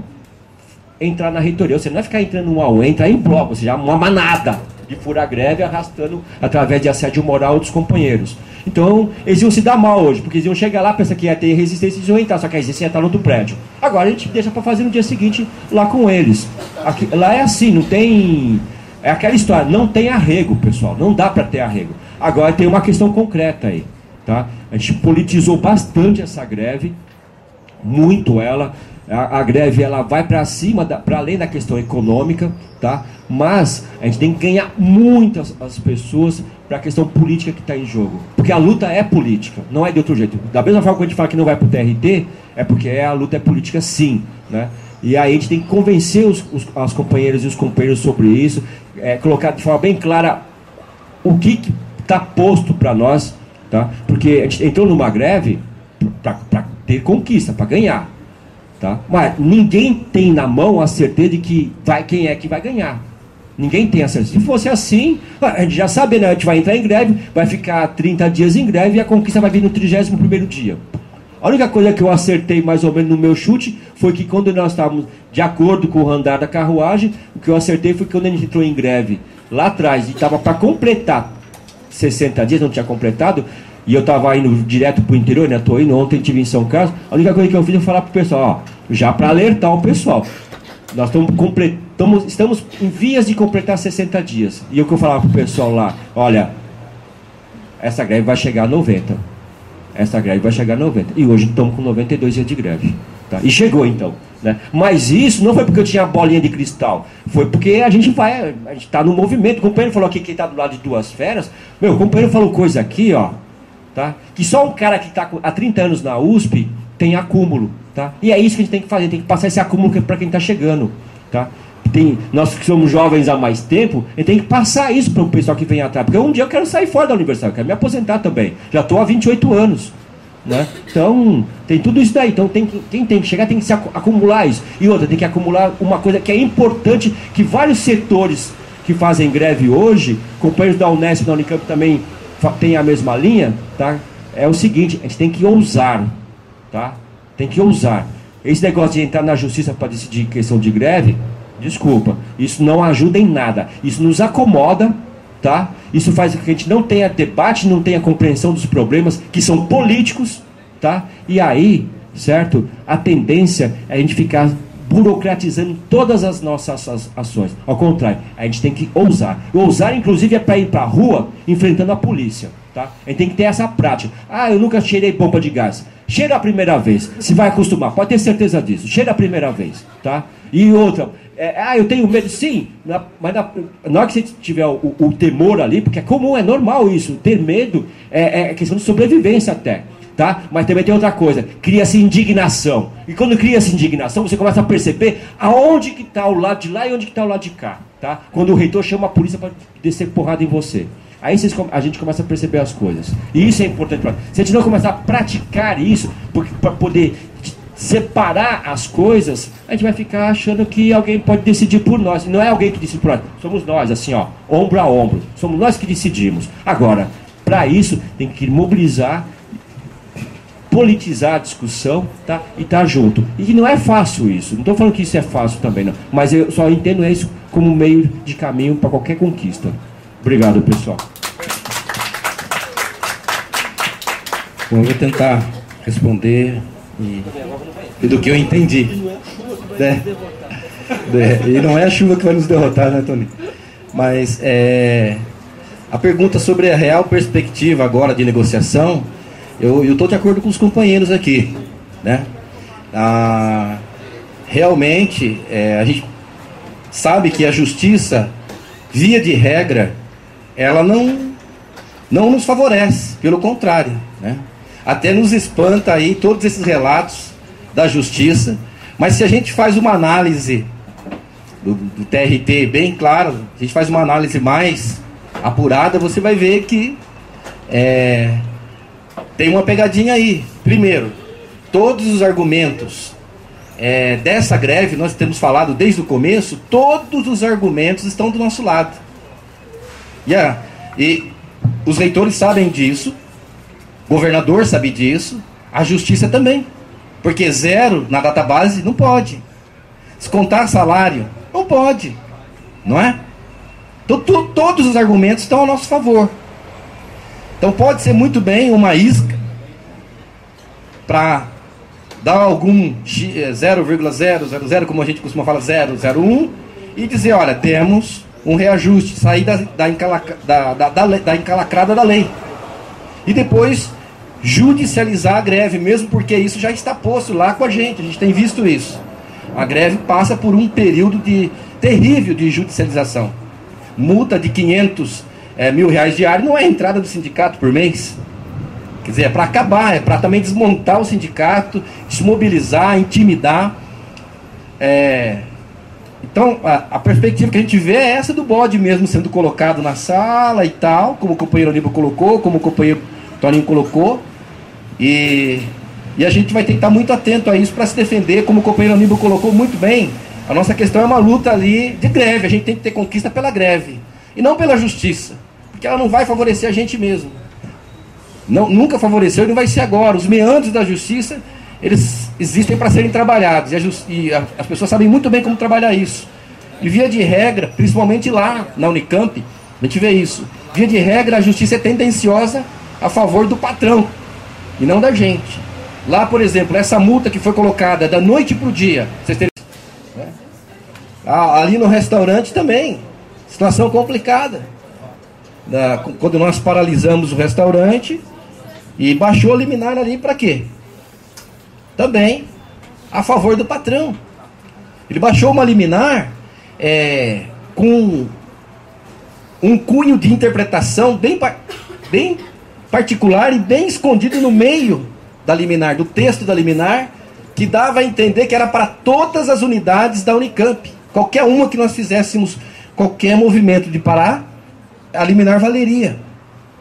Mas tinha que ser interpretado. No dia que ele lavrou a liminar ali no restaurante universitário que eu acompanhei pessoalmente, ele lavrou a liminar ali com a gente, ali o termo de reintegração de posse, melhor dizendo, pela liminar. Nós fizemos um debate com o oficial de justiça e o promotor da Unicamp de que valeria somente para o restaurante universitário. Ele rasgou o termo ali de reintegração, fez outro dizendo realmente é só para o restaurante universitário. Depois veio a multa para os outros 2 restaurantes que estavam parados, como nós tivéssemos violado o acordo. Então, a justiça, fica claro que ela é tendenciosa. E é tendenciosa a favor do patrão e não do trabalhador. O trabalhador nunca contou com justiça e nem vai contar. Ele conta com mobilização, com paralisação, com greve, com enfrentamento mesmo. É através de uma política de greve real mesmo que nós vamos conseguir as vitórias. Não é através da justiça. Lá a gente foi muito questionado sobre isso também. A chuva está apertando aqui. E nós fomos muito questionados sobre isso também. Sobre... Olha, porque a gente não entra na justiça, tem um artigo, tem uma cláusula, tem um decreto. Não importa. São, na verdade, uma coisa só. Existem buracos e meandros na lei, não é? Que os procuradores das nossas instituições sabem muito bem usar e vão usar contra a gente. E a justiça nunca vai favorecer a gente. Que nos favorece é ombro a ombro, como disse o Aníbal. Lado a lado, lutando e conquistando, arrancando mesmo. Não é porque a justiça deu, já não é uma coisa legal. É uma coisa assim, nós conquistamos, paralisados, mostrando a nossa força, a nossa consciência de luta, a nossa política real diante dessa política que vem contra nós, política erosiva. sobre a perspectiva é mais ou menos isso. Agora, sobre a questão da deliberação do fórum, da plenária, é uma reivindicação histórica nossa da Unicamp, fazer essa unificação entre as 3 universidades, tanto que a greve de 2011, ela mostra isso, o nosso desejo de isonomia entre as 3 universidades, mas essa isonomia não é só em termos de salário, ela é muito mais que isso, é dentro da Universidade Estadual de Campinas, mas é também entre as universidades, e é também não só de salário, mas também de política, tudo, né? Em todas as instâncias, não é só em questão salarial e carreira, tudo mais. Então é uma reivindicação histórica nossa isso, que vocês devem saber que o fórum ele trabalha por consenso, não é? E não houve consenso, então não foi possível, pela questão do consenso. Nós assim entendemos, mas ainda continuamos achando que é importante. A gente respeita sempre o fórum, sempre respeitamos, vamos continuar respeitando, mas achamos que é importante ter uma plenária onde a gente discuta, as 3 universidades sentem, unificadamente discutam, né? Mesmo porque nós vamos precisar daqui para frente disso, com essa política de desmonte, de precarização das 3 universidades, que atinge as 3 e atinge com a mesma intensidade e da mesma maneira. É isso que a gente vê, né? Agora, contra a eleição, sobre diretas já para reitor, realmente é complicado, mas é um movimento, tem valor, né? A direta já para presidente nesse país, a gente conhece a história, né? Foi um movimento importante, pode ser também, mas o Aníbal colocou bem, a gente tem que pensar na estrutura universitária que nós temos, modelo que nós temos. Eu acredito sim no valor, e acredito que nós devemos ter uma representação mais efetiva sim no Conselho Universitário para barrar coisas erosivas, como nós poderíamos ter barrado a compra da Fazenda Argentina, que para nós realmente é terrível isso, porque jogar o dinheiro do povo, da população, do trabalhador no lixo, porque vai para a campanha eleitoral, não vai nunca para as universidades. Então a gente poderia ter barrado se a gente tivesse ali uma cadeira no Conselho maior, não vai, acabou. Então é válido, mas eu concordo com o Aníbal que a estrutura é mais fundamental se mexer nela e lutar. E todo movimento, companheiro, que vai em relação a isso, em mudar e defender a universidade e levar a representatividade efetiva dos trabalhadores ali na direção da universidade, para mim é válido. É isso, companheiro. Muito obrigado.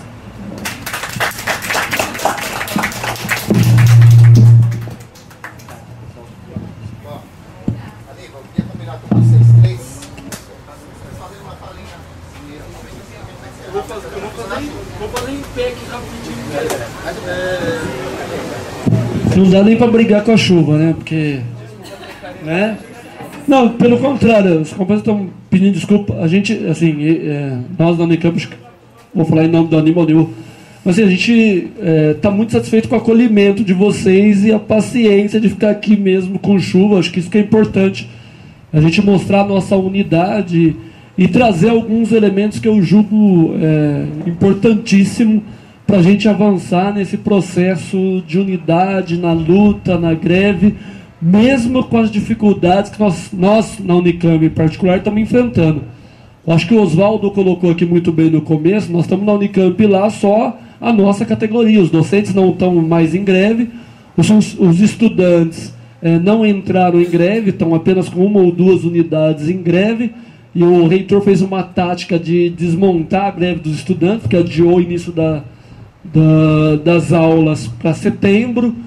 Então assim, nós estamos numa greve sozinhos com uma dificuldade tremenda, porque a base da reitoria tem ido nas nossas assembleias. Então nós podemos voltar aqui na semana que vem num debate, nem está em greve mais, porque só para vocês terem uma ideia, na última assembleia que a gente fez tinha 1.600 a 1.700 companheiros, fizemos uma votação se a greve continuava ou não, ganhamos uma votação de 600 e pouco a 400 e poucos votos pelo fim da greve. Então assim, nós estamos num embate direto, cotidiano, e com alguns setores nossos com dificuldade de manter a greve, porque a pressão dos docentes agora começa lá, né? Porque quer voltar da aula, tem que entregar as notas, então faz assédio moral dos trabalhadores técnicos administrativos. Então, só deixar essa mensagem para vocês, que nós estamos num embate cotidiano. E encerrar dizendo que muito me orgulha a fala da companheira aqui, Porque assim, eu acredito na oxigenação do movimento sindical. Acho que companheiros novos que estão entrando na universidade com coragem de lutar, com coragem de fazer embate, nos coloca na condição que a gente vai deixar a luta em boas mãos. Porque como a Aníbal colocou, a gente estava somando essa mesa aqui, tem 90 anos de universidade, quase aqui, né? 28 do Aníbal, 30 do Oswaldo, quase 30 meu, quase 90 anos que a gente está no embate aí da defesa da universidade pública e que precisamos manter, né? Não tem? Se a gente não defender e não convencer quem se utiliza dela, não serão alguns parceiros que a gente conhece que vão defender. Lá na Unicamp, e para encerrar mesmo, pra vocês terem uma ideia, muito nos decepcionou alguns companheiros docentes que a gente julgava de luta e teve ombro a ombro com a gente, defender que era um direito sim dos docentes o vale-refeição. Vocês veem o nível do debate. Os companheiros defendendo abono salarial, coisa que a gente já aboliu há muito tempo da nossa pauta, e vale-refeição. Quer dizer, a universidade, né, não vale a pena defender. Então, retomar esse cenário de luta e pensar num projeto que nos faz nos movimentar, vir qualquer convite com chuva, com sol, na rua, como disse o Aníbal, porque eu acho que essa coisa a gente tem que escancarar para as pessoas entenderem quem a gente está enfrentando de fato e quem de fato também concorda com o desmonte da universidade pública. Muito obrigado.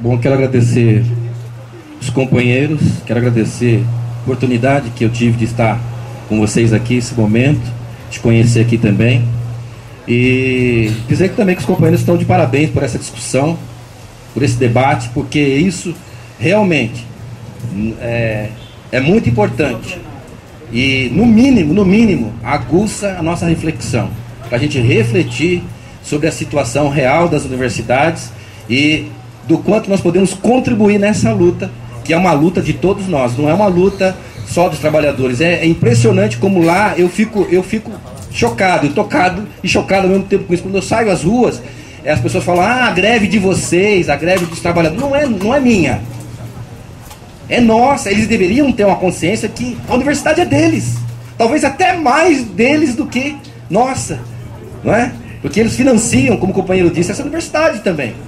E a gente vê essa distância, então a gente fica triste um pouco. A gente se sente sozinho e vê que falta muito diálogo ainda, falta muito esclarecimento para a população que deve estar junto. A população deveria estar junto conosco. Ela é nossa companheira e não nossa adversária. E aí os políticos, os gestores usam de má fé e colocam eles contra a gente, né? Contra a gente. A gente vai fazer uma discussão no HC, sobre parar o HC com a população, você não consegue, porque você é o inimigo dela agora. E não é verdade, você está lutando na verdade por uma saúde de qualidade, de fato, que o cara não leve ali 1 ano para fazer um exame lá no Unicamp, 1 ano, já a pessoa morreu, né? Eu falo isso com o coração aberto diante dos companheiros, porque o meu pai morreu na rede SUS esperando uma tomografia, com suspeita de câncer na próstata, avançado, ele teria que fazer. Ele morreu e eu fiquei com o exame na mão, porque ia lá, eu falei, tem um carimbaço desse tamanho urgente, aqui dizendo é urgente. Não, mas a agenda nossa é essa daqui, não tem jeito, a agenda é essa, nós não tínhamos recurso. A agenda é essa, é a agenda ali para 8, 9, 10 meses, 1 ano. E ele morreu e não fez exame, né? É esse o retrato que a população tem que saber, que poderia ser diferente. Teria muito mais tomógrafos, muito mais autoclaves, muito mais equipamentos, profissionais contentes. Por que os médicos estão aí na rede privada? Porque trabalhar no SUS para ele também é difícil, condições precárias, equipamentos precários, medicamentos que faltam, não é? Então tudo isso é luta da população, é luta nossa, e nós não podemos abandonar. E nós precisamos mais do que nunca arregalar os olhos e ver que agora é um fato. Esse ataque está causando contundências irreversíveis nas redes universidades, que é um desmonte, que é uma precarização. E só tem um jeito de reverter essa situação: é se unir, é na unidade, é na luta. Por isso nós estamos solidários, sempre estivemos unidos com a USP, com a Unesp, e vamos continuar defendendo essa luta que é de todos nós. Muito obrigado, companheiros.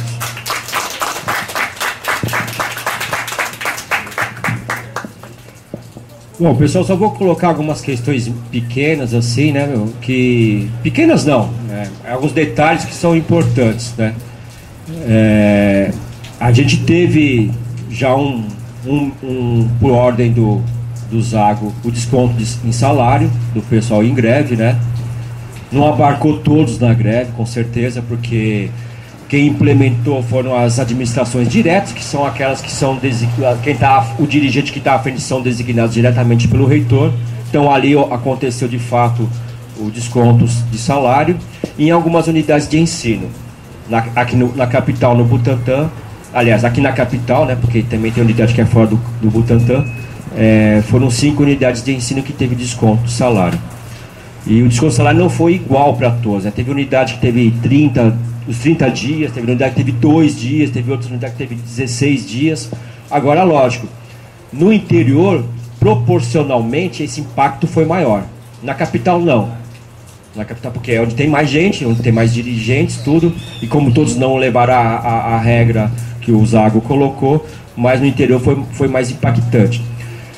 Se isso provocou o refluxo na greve, é óbvio que companheiros e companheiras saíram da greve por conta disso. Mas isso não causou dano à nossa greve. Isso foi o mais importante, né? Isso foi o mais, não causou dano, ou seja, não comprometeu a greve, né? A intenção foi essa, óbvio, mas não conseguiu.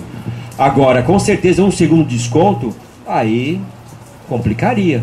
E os próprios companheiros que permanecem em greve, mesmo tendo recebido nada ou descontado 16 ou 2 dias, eles mesmos colocam, olha, se vier um segundo desconto, a coisa fica difícil, né? Então é uma situação complicadíssima, né? O outro detalhe que eu queria colocar, que é importante, é que toda essa questão que o Zago está colocando sobre o projeto dele, que não é apenas dele, ele é o que está implementando na universidade, assim como o Rodas anterior dele vinha com esse mesmo projeto de outra forma, implementando, cada um tem uma característica, né? Lembrando só um detalhezinho, né, que um dos caras que também já está na FAPESP, né, foi articulador político da eleição do Rodas, o antigo reitor, para reitor, junto ao governo do estado. Tá? Eu estou falando nada mais, nada menos de Celso Laffer, que foi ministro na época do Fernando Henrique. Na época do Fernando Henrique, foi ministro, Celso Laffer. Foi o cabo eleitoral do Rodas, que era o segundo da lista de um processo de escolha antidemocrático para reitor. Então, quer dizer, é aquilo que você estava falando. Cara, é tudo. Falar que é maquiavélica a coisa é pouco. Os caras estão... Né? E engraçado, são tudo gente que sai da universidade, inclusive, né, cara? Então os caras estão ali ocupando postos chaves, manipulando informação, conduzindo processos que nós aqui, vocês aqui, nós aqui, e que pouco importa se nós estamos fazendo uma discussão com 200, 500 ou 20 pessoas. Pouco importa. O que é importante é que a gente esteja fazendo. E essas discussões é que vai nos dar condições de enfrentar esses canalhas. Tá? Esses canalhas que já destruíram a saúde, tá? Transporte, nem precisa falar, né? Tem gente que fala que o transporte é público. Desculpa, não é? Ele é coletivo, porque ele é privado. O transporte é privado e a única coisa que ele é coletivo. Mas o pessoal fala, o transporte público tem que ter... Não existe transporte público. Então, tudo isso não existe. Tá? Agora, o fato de não existir, a gente não quer dizer que ele não tenha que lutar. Agora, o fato de a gente estar na universidade, tá? Nós temos que resistir. E aí, eu vou dizer por que a gente tem que resistir. A Unesp, a Unicamp e a USP, tá? Elas estão entre as 6 melhores universidades brasileiras. Estão entre as 6. Ou seja, então, de 1 a 6, e são várias universidades, e não são só públicas, são as particulares também, elas estão nas primeiras 6 colocações. Tá? A USP e a Unesp estão entre as primeiras 6 colocadas no hall de universidades que nós temos aqui. Tá? E as mesmas 3 universidades, que são públicas e estaduais, tá? Elas são responsáveis. Isso, quem entra na universidade muitas vezes não sabe. Quem está lá fora, que nem sabe o que significa a sigla USP, ou Unesp, Unicamp, às vezes também não sabe. Elas são responsáveis por 50% da produção científica do país. Então a gente não está falando de pouca coisa. A gente não está defendendo pouca coisa. Tá? 50% da produção científica do país a gente está falando. E eu não estou ignorando as outras federais, eu não estou ignorando uma ou outra, que também não dá para passar muito disso de uma universidade particular. Isso não quer dizer que eu tenha lá... Aqui tem disputas ali dentro também, tem cabeças pensantes que tentam, né, colocar a universidade num outro sentido, e a questão, né, de a gente sempre brigar, né, o tripé ensino, pesquisa e extensão, que é o que mantém essas 3 universidades que nós estamos defendendo, resultando em 50% de produção científica do país. Então a gente não está falando de pouca coisa, está falando de muita coisa. Agora eu quero dizer outra coisa que para mim é fundamental, é o mais importante, tá? É o mais importante, que aí é essa separação que o companheiro falou, o docente e o não docente, tá? Eu tenho que acabar com isso mesmo, até porque essa universidade ela é construída por pessoas, e ela não é construída pelos professores apenas e pelos estudantes que vêm aqui buscar o conhecimento, a universalização do conhecimento. Não é não. Ela é feita por todos nós. Para mim, é tão importante, tá? Alguém que está na Copa preparando um café ou um lanche que vai ser distribuído numa atividade da universidade, dentro dos seus órgãos de direção, que também a gente tem que mudar essa lógica, tá? Como aquele que está, professor, como está junto com uma equipe de estudantes fazendo uma pesquisa de campo, tá? Todos são essenciais. E nós que estamos há 30, há 5, há 20, sei lá quantos anos, nós construímos e defendemos essa universidade, tá? Existem muitos que não. Agora, é isso que a gente tem que fazer. São conversas como vocês promoveram hoje aqui, que são fundamentais para que a gente faça toda essa discussão e se empodere dessas informações, dessa necessidade de defender aquilo que onde a gente está. Porque senão, ou a gente é propositivo nessa vida, ou então a gente faz qualquer coisa, vai embora, né? Põe uma mochila nas costas e sai andando aí por esse mundo afora, mas você ignorando uma realidade